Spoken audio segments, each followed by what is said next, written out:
समाज, सज्जनों और देवियों, पहली बात मैं ये निवेदन करना चाहता हूँ कि लोग मुझसे मिलने आते हैं, सबसे कुशल नहीं पूछ मिलता है। इतनी भीड़ रहती है कि किससे किससे कुशल पूछूं। बहुतों को पहचानता हूँ, तो ये कोई न सोचेगा कि साहब तो हमसे कुशले नहीं पूछे। आए हो सब कुशल है, यहाँ बैठ के बोलता हूँ मानो यही कुशल पूछता हूँ सबसे। ग्रंथ आप लोग पढ़ते हैं, जब आप ग्रंथ पढ़ेंगे तब मैं मानो आपके पास बैठा आपसे कुशल ही पूछूंगा। जो कोई ग्रंथ पढ़ेगा मेरी उपस्थित तो उसको स्वाभाविक अनुभव में आएगी। मैं स्वयं जब पढ़ता हूँ किसी पुस्तक को तो उस लेखक की उपस्थित मेरे मन में हो जाती है। शरीर अभी बोल रहा है, एक दिन तो बोलना भी बंद होगा, शरीर ही नहीं रहेगा। और ऐसा भी हो सकता है शरीर तो रहे लेकिन बोल न सके। तो ये तो सब परिवर्तनशील है, इसलिए कुशल नहीं पूछे ये कोई अपने मन में भाव न रखेंगे। और बात तो आप जानते ही हैं, प्रेम से सब आए हैं और ऐसी भीड़ में रहने बसने खाने पीने की सारी व्यवस्था जैसी रहती है। और उसमें जो संत और भक्त आते हैं वो सब समझदार हैं। इसमें भाई जिस काम के लिए आए हैं वो सोचना है कि ये सोचना है, कहीं रह लेंगे, जो मिलेगा खा लेंगे, इसका समाधान तो सबको है ही। हमें किस चीज़ का अहंकार है ये हम अपने से पूछें। किस वस्तु का अहंकार हमारे पास है। सद्गुरु श्री राम रहस्य साहब ने पंचग्रंथी में लिखा है, हंता माँ सब ही पड़े, हंता देखे साध, हंता ते न्यारा रहे गुरमुख दृष्टि आबाद। सब लोग अहंकार में पड़े हैं, जो अपने अहंकार को देखे वो साधु है। अपने अहंकार को देखना, दूसरे के नहीं। दूसरे के विषय में देख करके हमें क्या फ़ायदा हो गया। कोई अहंकारी है ये हम क्यों सोचें। वो उनका काम है, उनका बोझा है, वे उतारेंगे, हम अपना बोझा उतारें। हंता माँ सब ही पड़े, हंता देखे साध, और हंता ते न्यारा रहे, अहंकार से अलग रहे, गुरमुख दृष्टि आबाद, गुरमुख दृष्टि धारण करके बाधा रहित कल्याण पथ में चले। किस वस्तु का हमें अहंकार है, कौन सी वस्तु मेरे साथ है। सब लोग अपना अपना भवसागर लिए घूम रहे हैं। ध्यान दीजिए, सब लोग अपना अपना भवसागर लिए घूम रहे हैं। मन में क्रोध, काम, द्वेष, ईर्ष्या, चिंता, उद्वेग, प्रतिक्रिया, रिएक्शन, हर क्षण मन में कुतर्क, कुभावना, ये भवसागर है। अशुद्ध मन भवसागर है और इसको लेकर के सब घूम रहे हैं। उस भवसागर को स्वर्ग के रूप में, मोक्ष के रूप में बदलना, ये काम करना है। अहंकार करने की कोई गुंजाइश नहीं है। किस चीज़ का अहंकार है। जवानी कब तक, वक्तव्य कब तक, लेखन शक्ति कब तक, धन कब तक, संबंधियों का प्यार कब तक, मान बढ़ाई पद प्रतिष्ठा कब तक है। गुरु आई और मान बढ़ाई, रिद्ध सिद्ध सब जात नसाई। या में सकल जगत अरुझाना, काल कला को मर्म न जाना। मोते इन सबते नहीं काजा, तुम्हारी भक्ति बस कहो उपराजा। सदगुरु पूर्ण साहब ने निर्णय सार में कहा, गुरु आई और मान बढ़ाई, रिद्ध सिद्ध सब जात नसाई। रिद्ध सिद्ध माने हैं, रिद्ध नाम धन, सिद्ध नाम शक्ति। धन ऐश्वर्य आ जाता है, सिद्ध नाम परिपक्वता। सिद्ध का अर्थ ये लोग लगा लिए हैं कि मच्छर हो जाता है योगी, हाथी हो जाता है, जो चाहे सो कर देता है। ये झूठ है। कल इसके लिए थोड़ा सा कहा था, चमत्कार नाम की जितनी बात है दुनिया में, सब का सब सोलहो आना झूठ है। इस चक्कर में कहीं न पड़ना। ये महात्मा और पंडित और मौलवी और पादरी लोग लालच दे दे करके जनता को भटका दिए। जब अधिकृत कहे जाने वाले लोग ऐसा प्रचार करते हैं तो जनता बेचारी क्या करे। उसे अभावग्रस्तता तो है ही है, किसी का लड़का नहीं है, लड़का बिना वो दुखी है, और कोई लड़के से दुखी है। किसी के धन नहीं है, दुखी है, और किसी के धन है और इतना दुखी है कि आत्महत्या करने को तैयार है। सारा संसार दुख से द्रवित है, पीड़ित है। सुखिया तो वही होगा जिसके मन की तृष्णा मिट गई है, जिसका मन निर्मल हो गया है। सब कुछ परिवर्तनशील है। आज जो है कल नहीं रहेगा, इस क्षण जो है अगले क्षण नहीं रहेगा। सब कुछ बदल रहा है। इस बदलती हुई स्थिति को हम देख नहीं पाते हैं। यह तन कांचा कुंभ है, लिए फिरे थे साथ, टपका लागा फुट गया कछु न आया हाथ। ये शरीर कच्चा घड़ा है मिट्टी का, लेके घूम रहे थे, ठोकर लग गया और फुट के गिर गया, हाथ में कुछ रुका नहीं, भारा उठा। ये शरीर एक दिन में भारा उठेगा।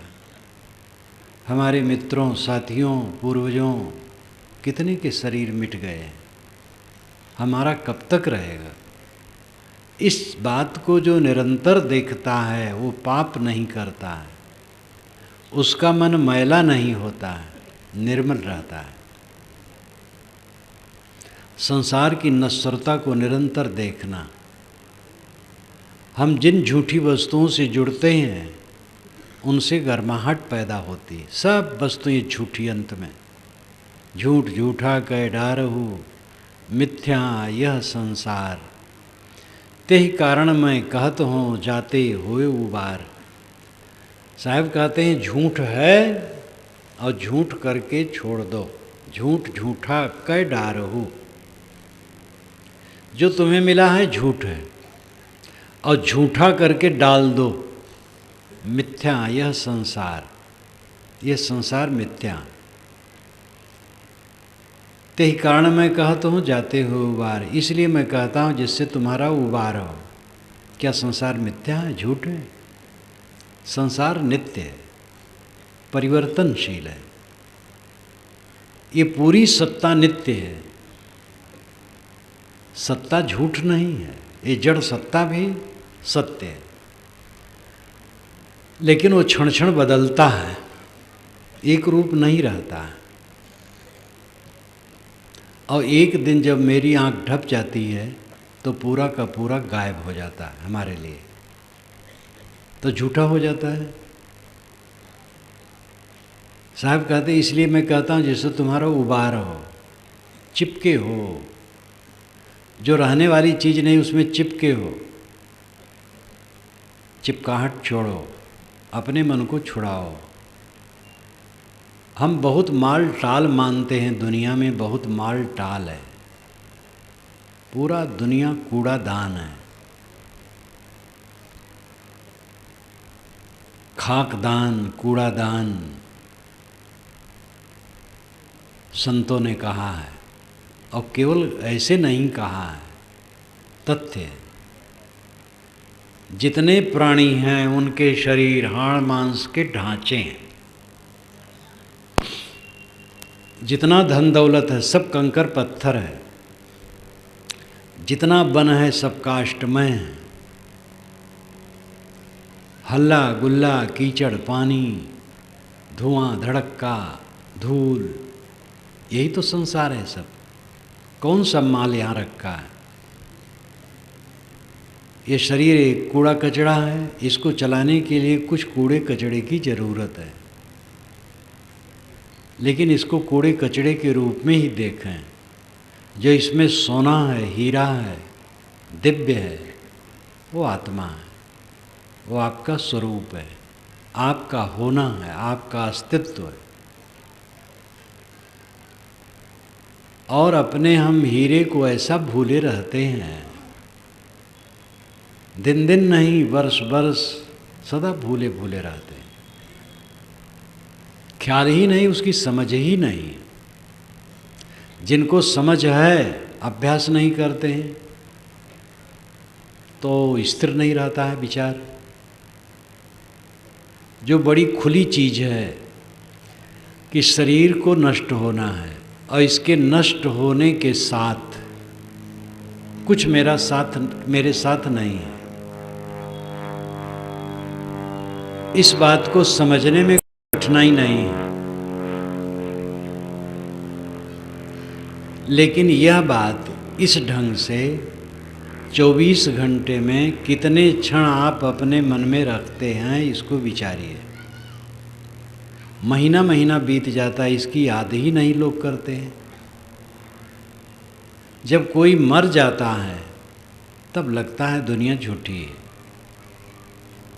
राग रंग वाला युवक भी कहता है कि भैया दुनिया झूठी है, लेकिन फिर कुछ मिनट में भूल जाता है। कोई ज्ञान का ग्रंथ पढ़ा तो ख्याल आया,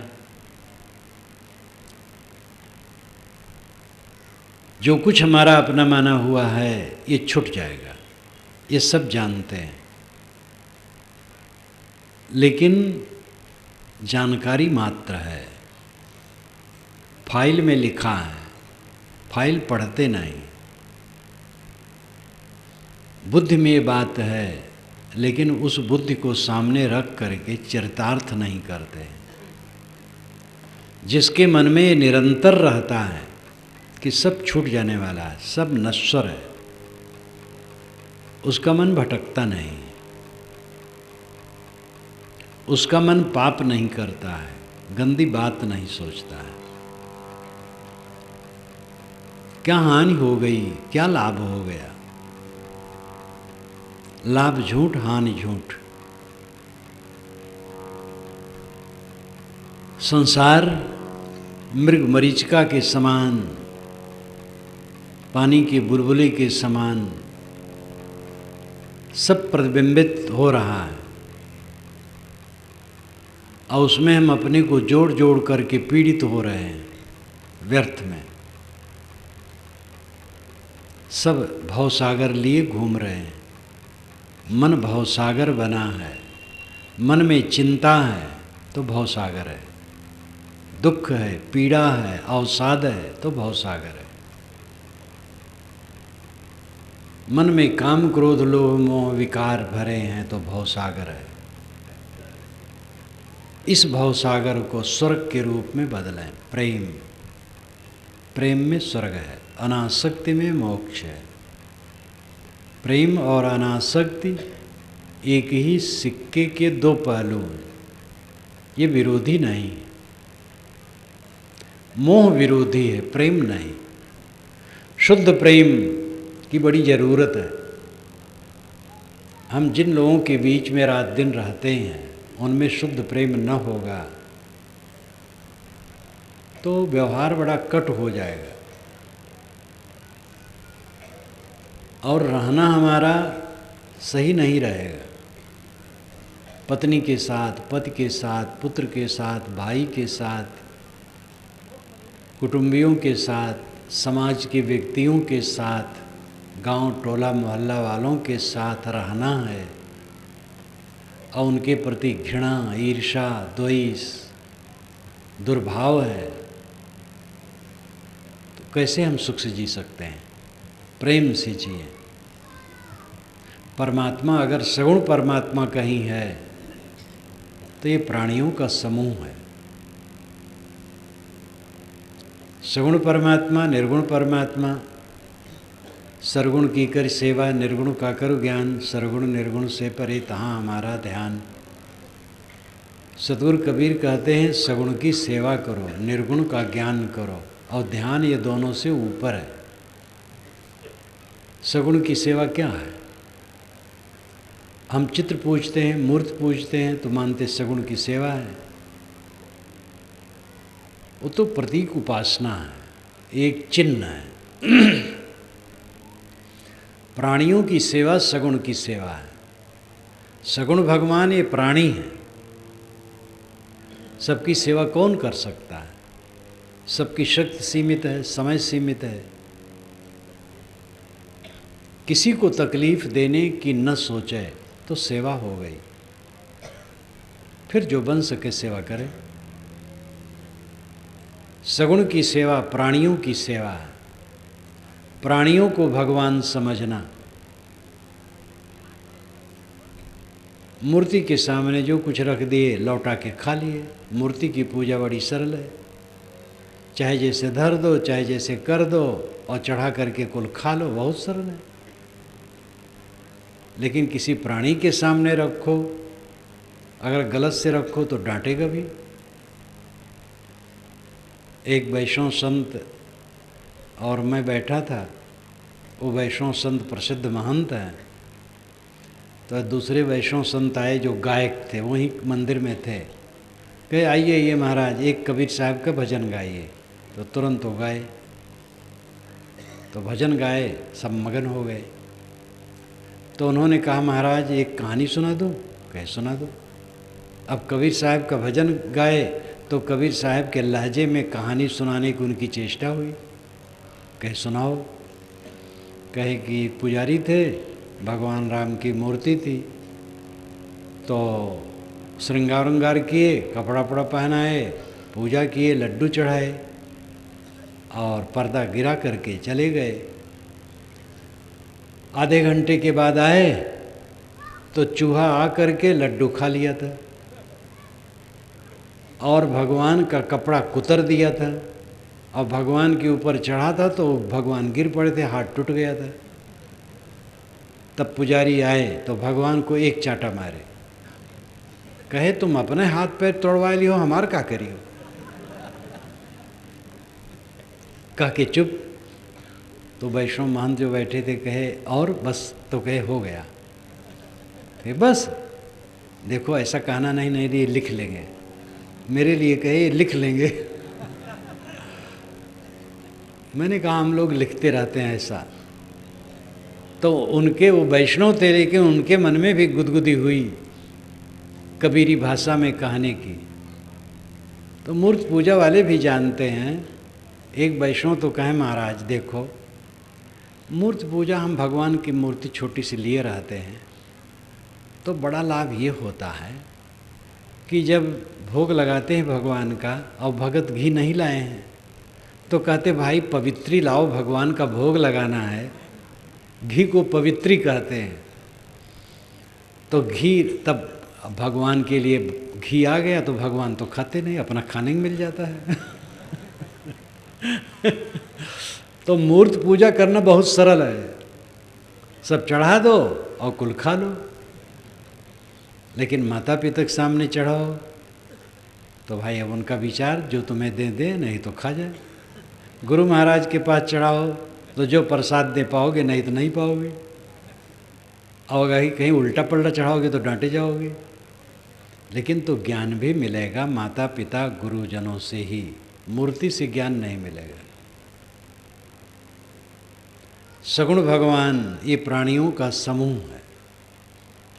इनके प्रति सत्कार भाव, सेवा भाव, प्रेम भाव। खास बात है कि हम स्वार्थी हैं। स्वार्थ के नाते चित्त में उद्वेग होता है और उद्वेग से कलह होता है। अपना अहंकार और कामना अगर हम मिटा सकें तो उद्वेग नहीं होगा। और स्वभाव बस कभी थोड़ा आ गया तो चला जाएगा। पानी की लकीर, ज्ञानी का क्रोध पानी की लकीर भी कहा जाता है।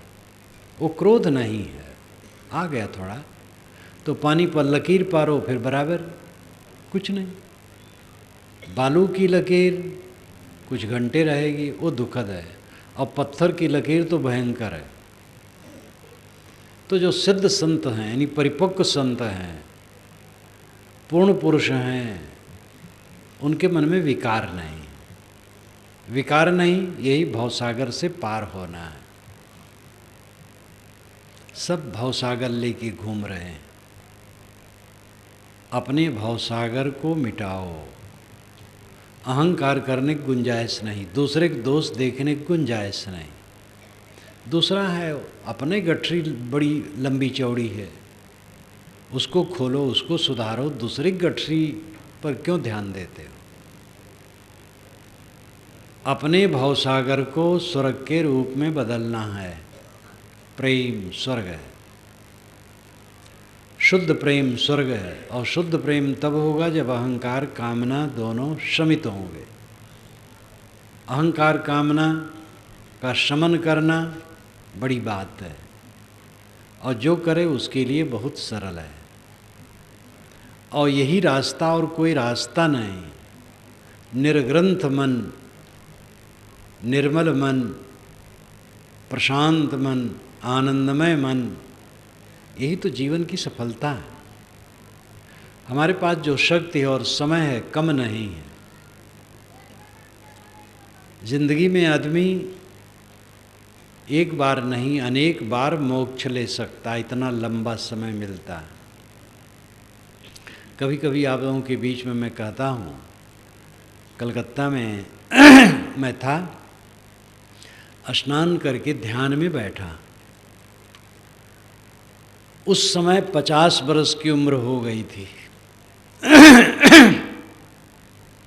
तो बिजली जैसी कौंध गई मन में, 50 वर्ष की उम्र हो गई, आधी शताब्दी, कितना लंबा समय बीत गया। पहली बार ये उन्मेष मुझे उम्र को लेकर के हुआ था। 50 वर्ष के दरमियान में इस ढंग का अनुभव नहीं हुआ था। और तो ठीक था, सब बढ़िया था, लेकिन ये अनुभव, ये उन्मेष 50 वर्ष हो गया, आधी शताब्दी कम है इतना। शरीर में बहुत दिन हो गया, शरीर की क्या ज़रूरत है? आधी शताब्दी बीत गई। आधी शताब्दी में तो लोग अनेक बार मोक्ष ले सकते हैं, जबकि एक बार मोक्ष लेने पर अनेक बार मोक्ष लेने की ज़रूरत नहीं। उसी को बनाए रखना है बस। अब इस समय तो 21 वर्ष तब से बीत गए, 22वां लाख लगा है, 72 चल रहा है। बहुत दिन हो गया इस शरीर में रहते रहते। इस शरीर की कोई आवश्यकता नहीं। हमें समय कम नहीं मिला, शक्ति कम नहीं मिली, हमने जीवन का मूल्य नहीं समझा, इसीलिए हमने अपने को बिगाड़ा है। ये हर आदमी सोचे, समझे और सुधारे। क्या आपको शक्ति कम मिली है? आपको समय कम मिला है? लोग बहुत कमाई करते हैं, फुर्सत नहीं है। अरे तुम समझ पाते अपने जीवन को तो दूसरी भाषा होती। फुर्सत नहीं, सत्संग के लिए फुर्सत नहीं है। पहले सत्संग का लाभ समझो। जो बहुत व्यस्त होते वे भी समय निकाल के सत्संग में पहुंच जाते हैं। समय है, शक्ति है, सब है, कल्याण का लाभ निश्चय नहीं। शांति कल्याण है, दुखहीन मन कल्याण है, दुखी न होना कल्याण है। और जिन बातों को लेकर के आप दुखी हैं वो सब लड़कों का खिलौना है। लगता तो है बहुत मूल्यवान, लेकिन एक दिन आएगा जब आपको लगेगा सब लड़के खिलौना है, तब कुछ करने लायक नहीं रह जाएंगे। जिनका समय लंबा बीतता है अपने जीवन में अनेक घटनाओं को पीछे हुए ऐसे ही देखते हैं। जिन जिन बातों के लिए हम बहुत आकर्षित थे, आज वे 2 कौड़ी की भी वो बातें नहीं लगती हैं। आदमी भावुक हो जाता है। जो कुछ सामने मिलता है मालूम होता है ऐसे बना रहेगा, और उसके लिए राग द्वेष करने लगता है। कुछ रहने वाला नहीं। नैतद स्थित निश्चित्ते, ये महाराज राम ने कहा था। जब काल आया तब उन्होंने कहा यह सब कुछ रहने वाला नहीं। रामायण महाभारत 2 महाकाव्य हमारे भारतवर्ष के हैं, दोनों दुखांत हैं। रामायण में वाल्मीकि रामायण पढ़िए, महाराज राम अयोध्या वासियों को लेकर के सरजू में प्रवेश कर जाते हैं, और उसमें लिखा है कि सांस लेने वाला एक प्राणी भी अयोध्या में नहीं रह गया। महाभारत देखिए, कौरव पांडवों का विनाश तो हुआ ही, यादवों का विनाश, 5 पांडवों का हिमालय में गल जाना, परीक्षित का राज करना, परीक्षित के परिवार के वंशज के लोग गंगा में बाढ़ आने से हस्तिनापुर से नौकाओं में बाल बच्चों धन संपत्ति को रख करके कौशाम्बी आके बसाए। यहाँ से कौशाम्बी 50-60 किलोमीटर पश्चिम दक्षिण है, जमुना के उत्तरी तट पर। कौशाम्बी नगर का अवशेष कंकर पत्थर के रूप में आज भी है। बौद्धों का चिन्ह है वहाँ। तथागत बुद्ध के ज़माने में कौशाम्बी संपन्न नगरी थी, प्रयाग नहीं थी, प्रयाग की चर्चा नहीं। आश्चर्य होता है कि कौशाम्बी कैसे वो बसे। प्रयाग तो गंगा जमुना दोनों का संगम है, लेकिन कौशाम्बी बसाया। कितना परिवर्तनशील है संसार। आज कौशाम्बी कंकर पत्थर है। दोनों महाकाव्य दुखांत हैं। सबका शरीर दुखांत है। अंत में क्या होगा? बुढ़ापा, रोग, जर्जरता, मृत्युशैया और सब कुछ वीराना होना, ये दुखांत नहीं है। लेकिन जिसने मोह का त्याग कर दिया, आसक्ति को जीत लिया, वो आज ही जीवन मुक्त है और सब समय मुक्त है, कृतार्थ है। छोड़ने वाली चीज को तो पहले ही छोड़ देता है। शरीर को विवेक द्वारा वो पहले ही छोड़ देता है। बस यात्रा है इसलिए खाना पानी देता है, चलाता है उसको, लेकिन विवेक से छोड़ देता है। जब छूट जाए कोई परवाह नहीं। मन से छोड़ दिया, देह को छोड़ देता है मन से, फिर देह संबंधी प्राणी पदार्थ में क्या रखा है? सब छुटा छुटा, हरदम वो छुटा देखता है। जो छुटा देखता है उसका भवसागर सूख जाता है। सब भवसागर लेके घूम रहे हैं। मन में जितना कलह है वो कल्पना है, वो भवसागर का लक्षण है। मन में कल्पना और बाहर कलह। मन में प्रतिक्रिया जो होती है वो कल्पना है, और बाहर इसी प्रतिक्रिया का फल होता है जो कलह होता है। हम राग द्वेष करते, झगड़ा लड़ाई करते हैं, तू मैं करते हैं। जो संसार की वास्तविकता को देखता है उसके मन में कल्पना नहीं होती, वितर्क नहीं होता है, शांत आत्मा। बाहर अनुकूल न मिलने पर सह लेता है, प्रतिकूल मिलने पर सह लेता है, अनुकूल मिलने पर अनासक्त रहता है,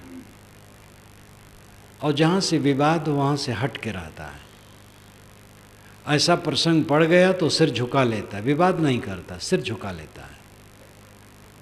साधक वह है, पातुर चातुर वह है जो पातुर से बचा के चले। ये अवध क्षेत्र में कहावत कहते हैं। चातुर वह है जो पातुर से बचा के चले।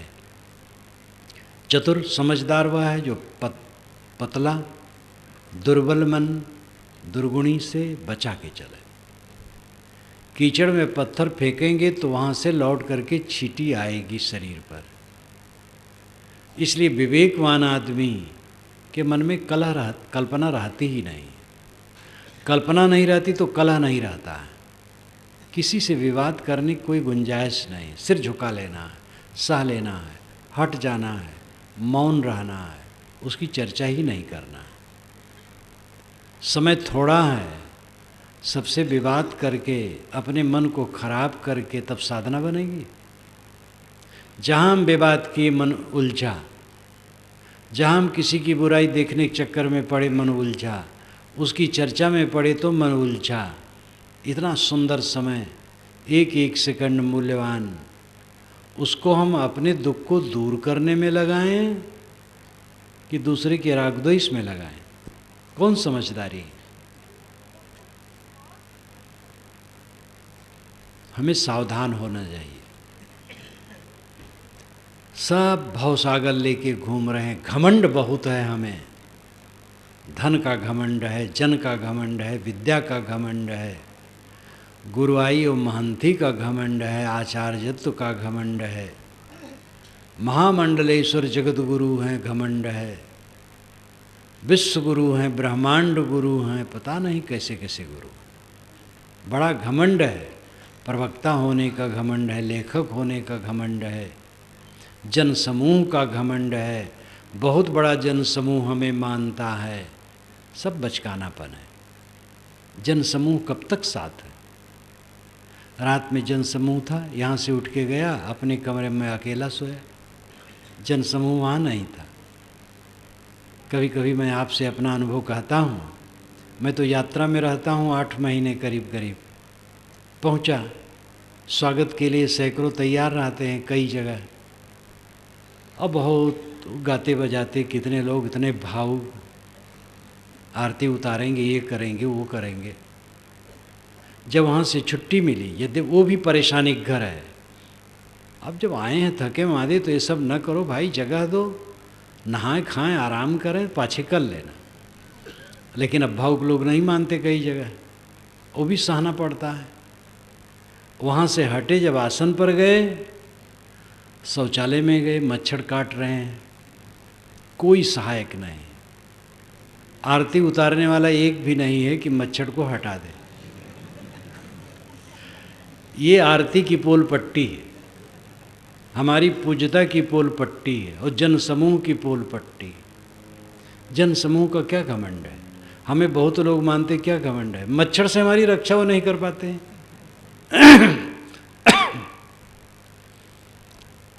और जनसमूह आया गया। आप लोगों का बहुत बहुत स्नेह है, प्रेम है, कहाँ कहाँ से आते हैं। मैं तो अपने साधुओं से कहता हूँ जो निकट हैं कि इतने लोग आते हैं, निमंत्रण हम नहीं भेज पाते हैं, जाने हैं कि अमुक तिथि है। कहाँ कहाँ से लोग यात्रा करके, खर्च करके, समय लगा कर आते हैं, और यहाँ अस्त व्यस्त जगह में पड़े रहते हैं, टाइम टू टाइम खा पी लेते हैं। ये इन लोगों की भावना कितनी प्रबल है। यहाँ मिलने का अर्थ क्या है? अनमिलता पुष्ट हो, असंगता पुष्ट हो। आप जो मिलने आए हैं, आपको मिलने का फल ये मिलना चाहिए कि आप समझें कि आप अनमिल हैं, अकेले हैं, असंग हैं। असंगो अयम पुरुषः, यह पुरुष, यह आत्मा असंग है। आपका कोई नहीं है अब आप किसी के नहीं हैं। ये वास्तविकता है, ये परमार्थ है। व्यवहार क्या है? आप मेरे हैं, मैं आपका हूँ, ये व्यवहार है। व्यवहार क्षणिक है, परमार्थ सत्य और सनातन है। आप मेरे हैं, मैं आपका हूँ, ये क्षणिक है। कई लोगों से मेरी भावना ऐसी थी, वे मेरे हैं और मैं उनका हूँ, लेकिन वो नहीं रह गए। तो जो अवशेष हैं उनकी दशा ही होगी और मेरे शरीर की भी यही दशा होगी। कौन मेरा है और कौन किसका मैं हूँ? एक दिखावा है। संसार का जितना तमाशा है एक दिखावा है। इस दिखावा को दिखावा समझना, अपनी असंगता, अनमिलता, कैवल्य की मजबूती प्राप्त करना, इस संबंध का मतलब है। जो आप लोग मिलने आए, आप लोगों को बहुत बहुत धन्यवाद। इस मिलने के फल में आप ये अनुभव करें कि आप अनमिल हैं, अकेले हैं। यहाँ से एक सीख लीजिए कि जीव का कोई नहीं है। कोई कह सकता है ये तो व्यवहार, ये बात तो ठीक नहीं है, निरस बात कोई नहीं है। सरस बात करो भैया, सब मेरे हैं। रो, घाव माऊ करो गले मिला करके। जब कोई मरे तो छाती कूटो, पीठ और मस्तक कूटो, रोते रोते जिंदगी बिताओ। गुरुजनों का उपदेश है कि हंसते हंसते जिंदगी बिताओ। प्रेम का व्यवहार सबसे करो, लेकिन किसी का संबंध किसी से स्थिर नहीं है। कहो तो है नहीं, नहीं कहा ना जाए, हाँ नाही के बीच में साहेब रहा समाए। साहब कहते हैं है कहो तो है नहीं, शरीर, परिवार, धन दौलत कहा जाता है। हमारे बाबे दादे भी रहा लेकिन नहीं रहा, तो कहाँ है? लेकिन नहीं कहते नहीं बनता है। जब तक जीवन है, खाना पीना, व्यवहार बरतना पड़ता है। नहीं कहते भी नहीं बनता है। तो हाँ नाही के बीच में साहेब रहा समाए। सतगुरु कबीर कहते हैं कि ज्ञानी हाँ नाही के बीच में रहता है भी और नहीं भी, साहेब रहा समाए। साहेब, कबीर साहब साहेब शब्द कहते हैं। एक पंडित जी मुझसे कहे कि महाराज आप लोग साहेब क्यों कहते हैं, ये तो विदेशी भाषा है। तो मैंने कहा विदेशी स्वदेशी भाषा सबका आदर होना चाहिए। कहने आपको महाराज कहना चाहिए, साहेब नहीं कहना चाहिए। मैंने कहा रामचरितमानस से आप साहेब निकाल दें पहले, तब फिर हम लोग भी सोचें कि रामचरितमानस में साहेब कहाँ है। मैंने कहा तो आप पंडित होकर के रामचरितमानस आज तक नहीं पढ़े? प्रभु तरुतर कपिडार पर तेकी आप समान, तुलसी कहून राम सम साहेब सील निदान। गई बहोरी गरीब निवाजू, सरल सबल साहिब रघुराजू। सेवक कर पद नयन सो, मुख सो साहिब होए। तुलसी प्रीत की रीत लख सुकब सराहई सोए। एक जगह नहीं, बहुत जगह साहेब। अब बेचारे पंडित जी बहुत निढाल हुए। मैंने कहा वेद को लीजिए, जरफरी तुरफरी जमेना मदेरू आबूम फरफरीका खरमज्रा, अनेक शब्द ऐसे हैं जो भारतीय भाषा के नहीं, ये बेबीलोन भाषा के हैं। आज का जो इराक कहलाता है। बीजक की वेद क्या कहते हैं कि भूमिका में मैंने इसको लिखा है और यथास्थान भी लिखा है। वेद से निकालिए, जरफरी तुरफरी जमेना मदेरू इत्यादि को लेकर के ही तो आचार्य बृहस्पति ने खंडन किया है। त्रैवेदस्य कर्तारो भंड धूर्त निशाचरा, जरफरी तुरफरी इत्यादि पंडिता नाम बच स्मृतम। ये जरफरी तुरफरी इत्यादि बकवास पंडितों की है, ऐसा उन्होंने कहा। बस होता वो विदेशी भाषा है। वेद में भी विदेशी भाषा है, स्वदेशी विदेशी क्या है? तो भाषाएं मिलती रहती हैं। इंग्लिश वाले अगर कंजूस होते तो इंग्लिश भाषा इतनी समृद्ध न होती। इंग्लिश भाषा में भिन्न भाषाएं बहुत हैं। कोई भी भाषा निदाग नहीं रह सकती है। संस्कृतियाँ मिलती रहती हैं। राक्षस दैत्य पिशाच गंधर्व किन्नर नाग वरुण सैन बानर रीछ गीध, ये सब जातियां मनुष्य की थी पहले, इनका सम्मिश्रण हुआ और आगे चल करके वर्ण व्यवस्था हुई, तब ये नाम बदल गया। इलबिल और वातापी ये राक्षस थे और संस्कृत में भाषण करते हुए पंडितों को भोजन के लिए निमंत्रित करते थे। वाल्मीकि रामायण पढ़िए, वे धोखा देते थे तो अगस्त ने बदला पटाया था। वो कहानी कहने की यहाँ फुर्सत नहीं। रावण ब्रह्म राक्षसाम, ब्राह्मण राक्षस थे रावण, क्योंकि जो माँ थी राक्षस कुलोत्पन्न थी और पिता ब्राह्मण कुलोत्पन्न, इसलिए ब्रह्म राक्षसाम। हवन पशु मार करके हवन करना बाइबिल में है, यहूदियों में चलता रहा, शायद आज भी चलता हो, हिंदुओं में चलता रहा। घुटने टेक करके मुसलमान नमाज पढ़ते हैं, घुटने टेक करके वेद में प्रार्थना करने की बात है। हरम अरबी में घर को कहते हैं और वेद में हरम कई बार घर के लिए कहा गया है। दुआ अरबी में प्रार्थना करने, आशीर्वाद देने, मंगल कामना करने के अर्थों में है। वेद में इसी ढंग से अर्थ में दुआ शब्द है। देवेश किणतो दुआ, देवता के लिए हम दुआ करते हैं। आप कहाँ तक विचार करके अलग कर देंगे? गंदगी बिचारिए, भाषा अलग नहीं कर पाएंगे। पंडित जी से इतना लंबा चौड़ा तो भाषण नहीं किया मैंने, खाली गोस्वामी जी की बात कह दी कि भाई मानस से आप साहेब निकलवा दीजिए तो हम लोग भी सोचें, तो बेचारे लजा गए। भाषा तो भाषा है, और जब दो संस्कृतियाँ मिलती हैं तो भाषा मिलती है। हमें उदार बनने की ज़रूरत है। हम अपने मूल स्थान पर आए, सब अपना अपना भवसागर लेके घूम रहे हैं, अहंकार करने की कोई गुंजाइश नहीं। अंदर में देखें, हमें लोग ज्ञानी कहते हैं, गुरु कहते हैं, पवित्र आत्मा कहते हैं, बहुत कुछ कहते हैं, पूजते हैं, लेकिन मन को देखें, मन क्या है?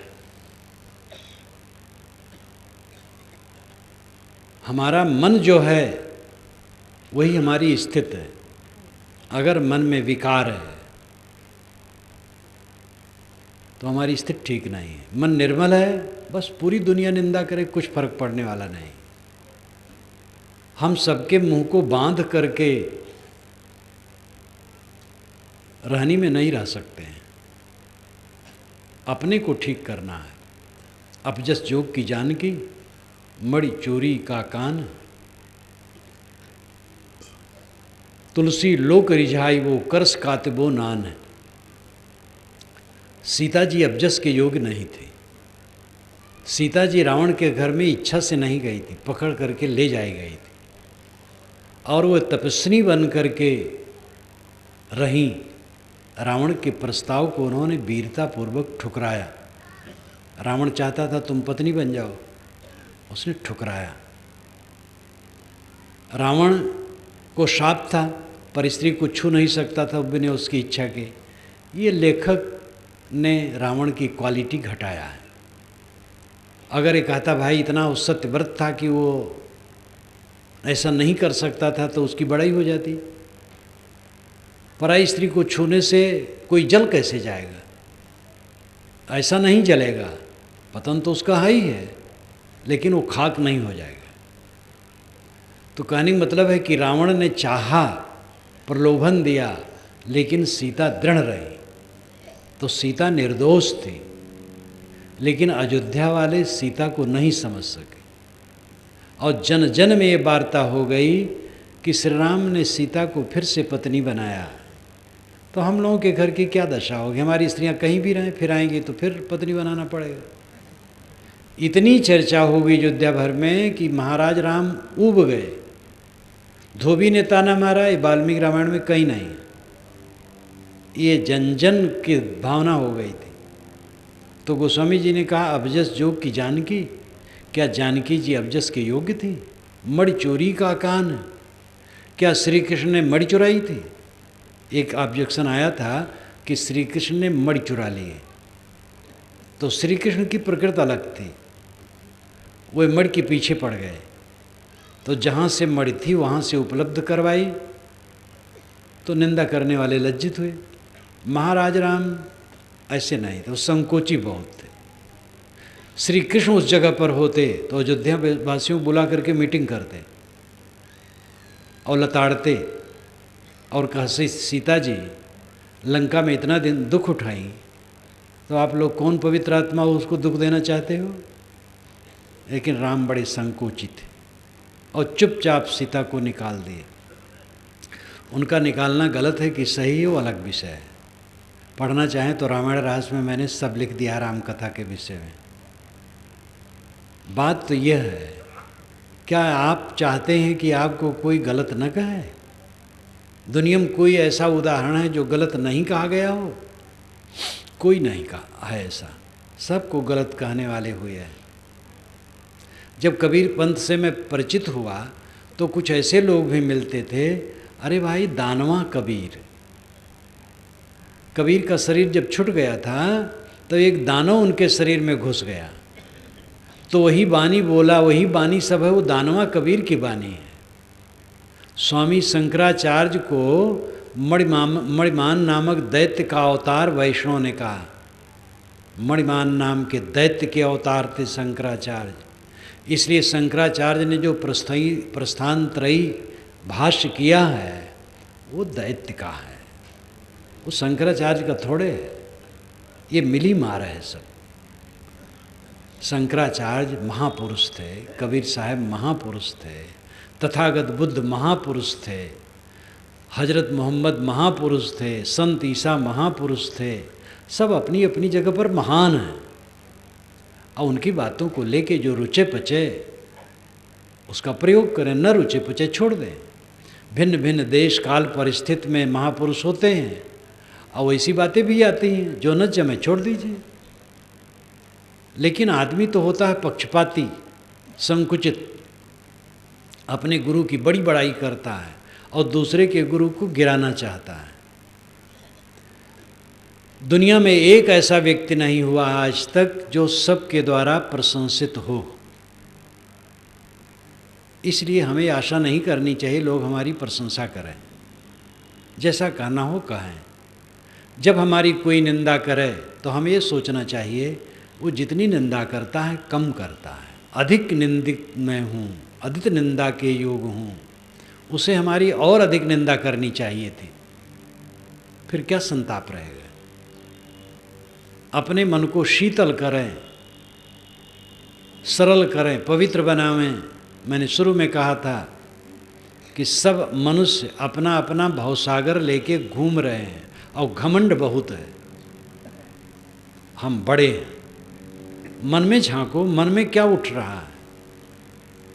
काम उठ रहा है, क्रोध उठ रहा है, द्वेष उठ रहा है, ईर्ष्या उठ रही है, चिंतित हो, उद्वेगित हो, अशांत हो, कुतर्क कुतर्क कुतर्क, हरदम कुतर्क। आदमी प्रतिक्रियाओं से निरंतर भरा रहता है। रास्ते चल रहे हैं, उधर से कोई साइकिल से फर से निकला, हमारे मन में प्रतिक्रिया। देखो कितने अहंकारी लोग होते हैं, एकदम दूसरे को ध्यान नहीं देते हैं। तनिक तनिक बात में प्रतिक्रिया, हर बात में प्रतिक्रिया। प्रतिक्रिया के नरक में आदमी डूबा रहता है। इसको देखें, हम कितने क्षण स्वर्ग में रहते हैं। शय्या आसन अस्थोवत पथ प्रजन वा स्वस्थ पर क्षीण वितर्क जाल संसार वीक्षय में क्षमाण स्यात् नित्य मुक्तो अमृत भोग भागी। ये व्यास ने योग दर्शन के भाष्य में कहीं से उद्धृत किया है और उनके भाष्य से मैंने अपने भाष्य में उद्धृत किया है। योग दर्शन के भाष्य में बहुत बढ़िया मंत्र है। शय्या आसन अस्थो अथ पथ ब्रजन व स्वस्थ परक्षीण वितर्क जाल संसार वीक्षय मीक्षमाण स्यात् नित्य मुक्तो अमृत भोग भागी। शय्या पर लेटा हो, आसन पर कुर्सी पर बैठा हो, शय्या आसन अस्थोवत, पथ व्रजन वा, अथवा रास्ता में चलता हो, स्वस्थ स्वस्थ हो। स्वस्थ में दो पद है, स्व और अस्थ। स्वनाम खुद, अस्थनाम स्थित, अपने में स्थित, अपने आत्मा में शांत, कोई कुतर्क नहीं, कोई कुवासना नहीं, अपने आप में शीतल, महाशीतल। शय्या आसन अस्थोत पथव्रजन व स्वस्थ, चाहे लेटा हो, चाहे बैठा हो, चाहे रास्ते में चलता हो, स्वस्थ हो। परिक्षीण वितर्क जाल है, वितर्क जाल परिक्षीण हो। वितर्क जाल मन का कुतर्क, पत्नी के लिए, पति के लिए, बच्चे के लिए, भाई के लिए, गुरु के लिए, शिष्य के लिए, गुरु भाई के लिए, पड़ोसी के लिए, अमुक के लिए, दूसरे बुराई बुराई बुराई, मन में हरदम बुराई, ये कुतर्क, यही वितर्क है। परिक्षीण वितर्क जाला, जिसके चित्त का वितर्क जाल परिक्षीण हो गया, क्षीण नाम नाश, परिविशेषण है, परिसमग्रता को कहते हैं। पूरा का पूरा वितर्क जाल जिसका क्षीण हो गया, जिसका मल एकदम मन मक्खन हरदम बना रहता है। संसार वीक्षयम ईक्षमाण, संसार वीक्षयम ईक्षमाण, ईक्षण कहते हैं देखने को, और ईक्षमाणा का अर्थ होता है देखता हुआ। संसार बीज क्या है? मोह। मोह संसार बीज है। हम क्यों भटकते हैं? मोह बस। मोह को काट दें, मोह की जड़ उखाड़ के फेंक दें, भटकना बंद। ये जल्दी से नहीं उखड़ता है, इसके एक एक रेशे को काटना पड़ता है। पहले खोद करके जो जड़ है उसमें जो पतले पतले रेशे हैं पहले काटे, तो जो बड़े बड़े हैं उसमें बड़ी बड़ी जड़ें उसको काटे, काटते काटते काटते तब कहीं मूल में पहुंच के उखाड़ के फेंक दे। धीरे धीरे होता है, लग जाए तो होता है पक्का। ये केवल झूठा आदर्श नहीं, वास्तविकता है। संसार बीज मोह है, और इसको क्षयम ईक्षमाण, क्षय की दृष्टि से निरंतर देखता रहे, कहीं लगाव न करे। अनुकूल लोग मिलते हैं, मोह होने की संभावना है। घर द्वार छोड़ आए, चेले में मोह कर लिए तो फिर घर पहुंच गए। चेले हैं, ठीक हैं, शिष्य हैं, प्रिय हैं, उनका हित सोच लो, हित का काम कर दो, लेकिन अपने को बांध करके नहीं। हम किसी के हित करने के ठेकेदार नहीं, जिनको हित करना होगा करेंगे। हमारे पास कोई आया, सहयोग करना चाहिए, अगर करते हैं तो, नहीं करते हैं तो न करें, अपने काम में रहें। एक रूप गुरु साधु का, दूजा काल को फन, अशरण शरण दयाल गुरु साधु सदा स्वच्छंद। ये श्री रामराज साहब ने पंचग्रंथी में कहा। एक रूप गुरु साधु का, गुरु और साधु का एक रूप है। जो हमारे लिए गुरु है किसी के लिए साधु है, जो हमारे लिए साधु है किसी के लिए गुरु है।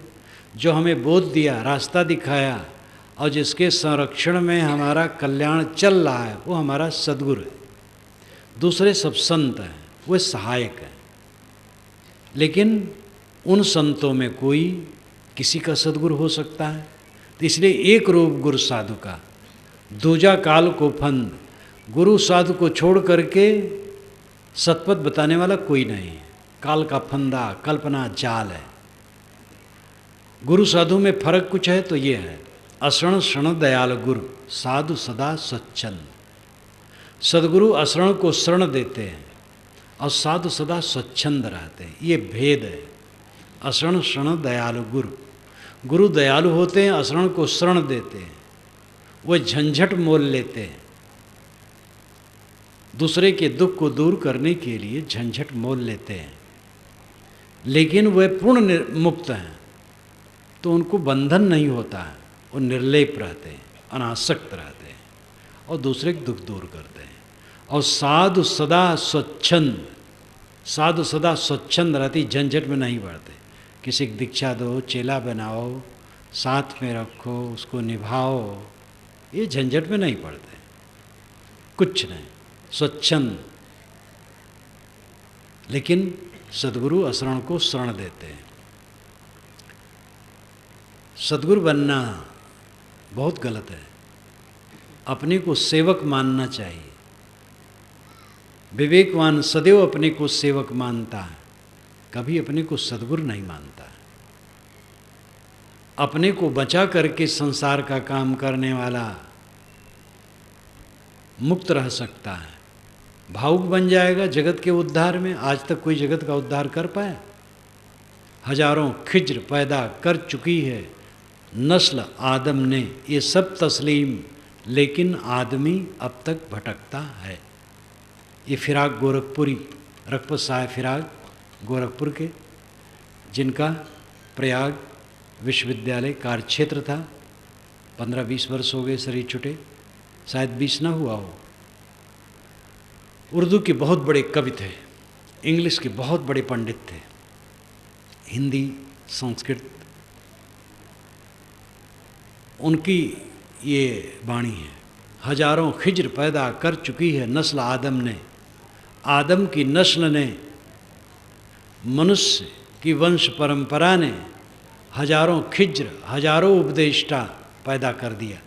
ये सब तस्लीम, ये सब स्वीकारता हूँ, लेकिन आदमी अब तक भटकता है।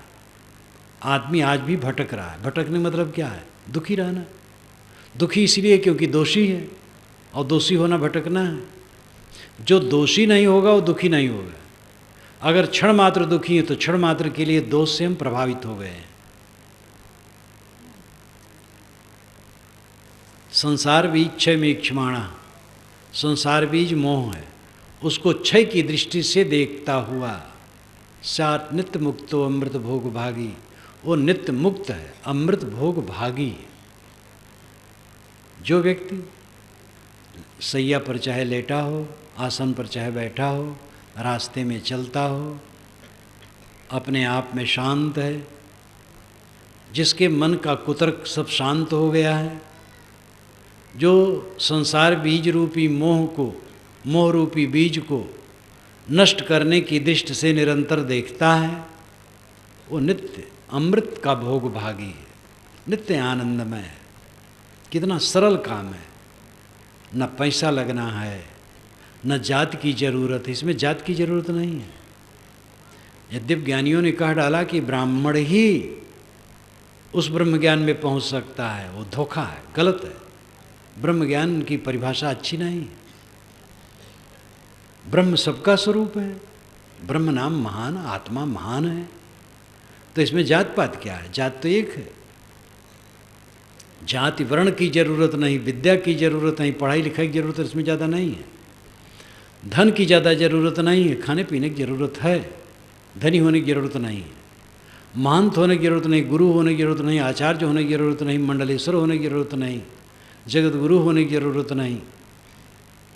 जरूरत है किसी बोधवान सद्गुरु की शरण, और उससे प्रेरणा लेकर के अपने कल्याण के लिए डट पड़ना, और अपने मन के मैल को निरंतर धोने के लिए तैयार रहना। केवल अपने को देखना, केवल आत्मोद्धार के लिए परिश्रम करना, ये बहुत सहज, बहुत सरल है। आपको जीवन यात्रा में जो चीज़ें हैं सब मिल रही। प्रकृति भोजन का भंडार है। ये प्रकृति का भोजन कभी घटने वाला नहीं है। उपयोगी वस्तुओं में कभी कमी नहीं आएगी। क्यों रोते हैं? कल भी खाने को मिलेगा। जो मर गया मर गया, मरने दो। अपने शरीर मरना है, क्यों रोते हो? ये संसार तो हलचल की जगह है। सबके साथ सुंदर बर्ताव करो, मेहनती रहो, आलसी कोई न रहो, साधु गृहस्थ श्रमिक रहो, श्रम करो, और जो मिले संतुष्ट रहो उसमें। अपने आत्मा की उद्धार का काम करो। वही नहीं हो रहा है, यही गलत है। खाते हैं, पीते हैं, घर में रहते हैं, रुपया पैसा है, और बहुत लोगों के पास तो बहुत कुछ चीज़ें हैं, लेकिन आत्मा के उद्धार का काम नहीं है। इसलिए सब अपने को धोखे में डाल रहे हैं। मैंने आपसे शुरू में कहा था कि सब लोग भवसागर लेके अपना अपना घूम रहे हैं, और घोर घमंड है हम बहुत बड़े। क्या पढ़े? मन को देखें, मन की क्या दशा है। और मन जब निर्मल है तो घमंड तुम्हारा ही नहीं जाएगा। हम अपने मन को निरंतर निर्मल करें, धोएं, साफ करें, भवसागर को सुखाएं और इसी जीवन में स्वर्ग और मोक्ष प्राप्त करें। शुद्ध प्रेम का प्रकाश जीवन में स्वर्ग है, सबसे निर्मोह हो जाना मोक्ष है। और एक सिक्के के दो पहलू हैं। सतगुरु कबीर ने कहा, मैं रोऊं या जगत को, मोको रोए न कोय। मोको रोए सो जना जो शब्द विवेकी होए। कबीर साहब दुनिया भर से निर्मोह थे। उन्होंने कहा, काहीं कबीर ते उबरे जाहि न मोह समाए। महानिर्मोह थे कबीर साहब। लेकिन वो कहते मैं रोऊं या जगत को, तो जगत के लिए प्रेम है। मोही आदमी कहेगा मैं रोऊं पत्नी को, मैं रोऊं बच्चे को। जगत भर को कौन रोता है? जो सबसे निर्मोही होता है। तो निर्मोहता और प्रेम, ये दोनों एक सिक्के के दो पहलू हैं। शुद्ध प्रेम में स्वर्ग है, निर्मोहता में मोक्ष है। अपने भवसागर, अपने नरक में मन को हमें स्वर्ग और मोक्ष में बदलना चाहिए। इन्हीं वाणियों के साथ मैं विराम लेता हूँ।